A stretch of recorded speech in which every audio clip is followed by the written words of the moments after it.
आज एठी जो आयोजन होईची जो कर्मशाला आयोजन होईची सेठी एटे गोटे सेमिनार जे केमिति आमे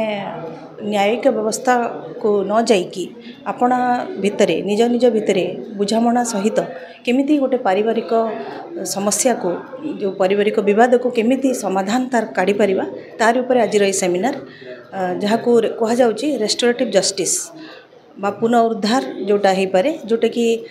जो पारंपरिक जो दंड व्यवस्था संबंधी जो आईन ताठू यहाँ संपूर्ण भाव में अलग एवं एथिरे जितेबाला दुई जन भितर किसी बद घटुची किसी दंड व्यवस्था न थाए एवं से उभय पक्ष को उभय निज निज भितर बुझामणा माध्यम रे परिवार गहड़ सदस्यों सामना रे रहीकि परस्पर भितर बुझामणा करती एवं तार समाधान बाट काढ़ती कौन सी दंड व्यवस्था एथिरे न थाए। देखो जदि आप कहे प्रति समस्या घर ही तार मूल थाए तार मंजीटा से घर ही थाए जदि परिवार सदस्य मान विषय भितर विशेषकर स्वामी स्त्री भितर जदि संपर्क ठीक न थाए कि ठीक से बुझामणा न थाए कि विश्वास जो जो संपर्कटा जदि धीरे धीरे हुगुला होगा बसे ताहेले पारिवारिक विवाद आरंभ हुए जोटा कि आगक जाई एमिति अपराध गोटे गोटे रे परिणत हुए कोठी स्वामी स्त्री को हत्या कलानी तो कोठी स्त्री स्वामी को छाड़ी प्रक्रिया प्रीति रे लिप्त हलानी तो किंबा आ सेही तार गोटे सबुथ दुखद अंत हो यही सबूर प्रभाव खाली से ऊपर पड़ेनि तांकर आगामी भविष्य तांको पिला मन को ऊपर पड़े तांको परिवार ऊपर पड़े और समग्र समाज ऊपर पड़े आ सेही क्रमागत भाव से जो घटना सेटा गोटे विकृत समाज आड़ को धीरे धीरे नहीं जाए। आजिर प्रोग्राम रो मुख्य विषय वस्तु है जे रेस्टोरेटिव जस्टिस रो रोल आमर जो डोमेस्टिक वायलेंस होची ताकू किमती रेस्टोरेटिव जस्टिस माध्यम जो समस्या गुड़िक होची डोमेस्टिक वायलेंस ताकू किमती समाधान करा जाई परिबो से विषय रे आज गोटे वर्कशॉप चली। देखंतु आमर समाज रे वर्तमान दुईटी समस्या गोटे प्रमुख समस्या हिसाब रे छिड़ा होईची यथा गोटे सामाजिक समस्या एवं एनवायरनमेंट क्राइसिस जोटा आम कहूँ सोशल क्राइसिस एनवायरनमेंट क्राइसिस। तो आजिका दिन में आम देखुचे जे समाज रे जो सब क्राइम्स बढ़ी चली विशेषकर डोमेस्टिक वायलेंस उपर आज आलोचना चली जे घरोई हिंसा ताको किमती बंद करा जाई पारिबो तार आम से विषय आलोचना आज करुचे जे सबुठ बड़ कथा है जे दंड विधान माध्यम रे जो सरकार जो लॉज अच्छी कोर्ट अच्छी ता माध्यम रे आम जन को दंड दे गोटे परिवार समस्या को समाधान करा जाय पारिबो नाही। अनेक गुड़िए क्षेत्र में आम देखुचु जे जो माने साधारण भाव में अशिक्षित बा शिक्षित उच्च शिक्षित एमानक मध्यरे जो पारिवारिक हिंसा बा कंदल आज बढ़ी चली एवं जो जॉइंट फैमिली सिस्टम थिला ताकू वर्तमान ऑलरेडी ब्रेकअप हो सारी एवं खूब कम दिन भीतर वैवाहिक जीवन रे समस्या सृष्टि होची बेसी दिन वैवाहिक जीवन कटौले छोट छोट कथा को लेकिन जो परिवार भांगी जाऊँगी जहाँफल कि परिवार थिबा समस्त सदस्य समस्यार सम्मुखीन होउछन्ति ताकू समाधान करने हेले आमे समस्ते सेंसिटाइज हेबा दरकार जे आमर जो गोटे परिवार अच्छी गोटे समाज अच्छी से समाज रे आमे समस्ते गोटे नैतिक शिक्षा ग्रहण करबा दरकार एवं जे जेते बड़ भूल कले भी ताको आपस समाधान माध्यम रे गाँव रे समस्ते बसी बा परिवार रे बसी बा आमर धार्मिक अनुष्ठान अच्छी से अनुष्ठान माध्यम रे आमे ताको समाधान करबा पे चेष्टा करबा दरकार ताकि कोर्ट कचेरी रे से केस गुड़िक न जिबा दरकार एवं कोर्ट कचेरी को केस जिबा फल आमर जो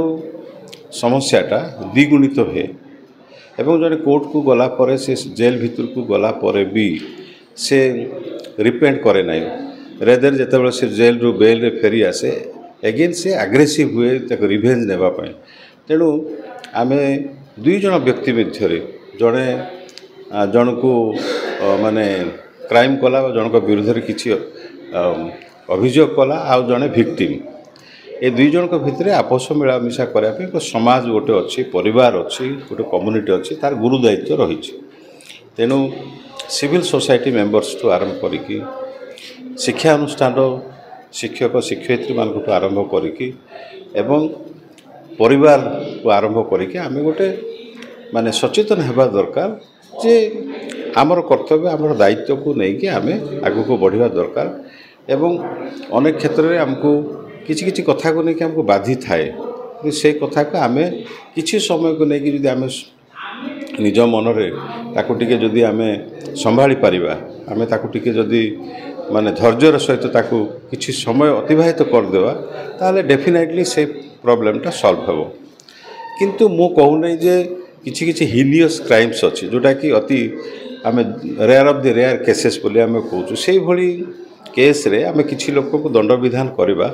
ଯାହାଫଳରେ କି ଅନ୍ୟମାନେ ତାଦ୍ୱାରା କ୍ରିମିନାଲିଟି ଆକ୍ଟିଭିଟିଜ୍ରୁ ସେମାନେ ଦୂରେଇ ରହିବେ କିନ୍ତୁ ଦେଖାଯାଇଛି ଯେ ବର୍ତ୍ତମାନ ଜେଲ୍ର ସଂଖ୍ୟା ବଢ଼ି ବଢ଼ି ଚାଲିଛି ଜଜେସ୍ ମାନଙ୍କର ସଂଖ୍ୟା ବଢ଼ି ବଢ଼ି ଚାଲିଛି ତା ସତ୍ତ୍ୱେ ବି ଅନେକ ଗୁଡ଼ିଏ କେସ୍ ପେଣ୍ଡିଂ ହେଇକି ରହିଛି ଇଟ୍ ଇଜ୍ ବିକଜ୍ ମାନେ ଏମିତି ବଡ଼ କେସ୍ ପାଇଁ ନୁହେଁ ଛୋଟ ଛୋଟ କେସ୍ ପାଇଁ ଜଣେ କାହାର ମାନେ ଛୁଆ ଭିତରେ ପାଟିତୁଣ୍ଡ ହେଲେ ଦୁଇ ଜଣ ପରିବାର ତାଙ୍କ ଭିତରେ ଗଣ୍ଡଗୋଳ ହେଲେ ଗାଁର କଥା ମୁଁ କହୁଛି ଗୋଟେ ସ୍ତ୍ରୀ ଲୋକଟେ କ'ଣ ଟିକେ ଯୌତୁକ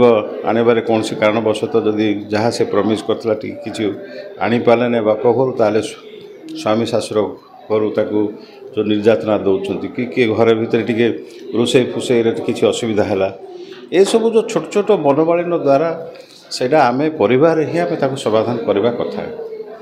ତ କିଏ କାହାକୁ ରାଗ ରୋଷରେ ପଦେ କଥା କହିଦେଲା ସେ ଝିଅ ବାପ ଘରକୁ ପଳେଇଲା ପୁଣି ସେମାନଙ୍କର ଗୋଟେ ଡିଷ୍ଟାନ୍ସ ବଢ଼ିଯାଉଛି ତେଣୁ ପ୍ରାଇମେରିଲି ଆମର ପରିବାରରେ ସୋସିଆଲାଇଜ୍ ହେବା ଦରକାର ସାମାଜିକ ଦାୟିତ୍ୱକୁ ଆମେ ନିଜେ ବୁଝିବା ଦରକାର ଏବଂ ସେଭଳି ଶିକ୍ଷା ମଧ୍ୟ ପ୍ରଦାନ କରିବା ଦରକାର ଆଜି ମୁଁ ଯେହେତୁ ଜଣେ ଅଧ୍ୟାପକ ମୁଁ ଜାଣିଛି ଯେ ଛୋଟିଆ ପ୍ରାଇମେରୀ ସ୍କୁଲ ଟୁ ୟୁନିଭର୍ସିଟି ପର୍ଯ୍ୟନ୍ତ ପିଲାମାନଙ୍କ ମଧ୍ୟରେ କିଛି କିଛି ସମସ୍ୟା ସୃଷ୍ଟି ହେଉଛି ତ ସେ ସମସ୍ୟାର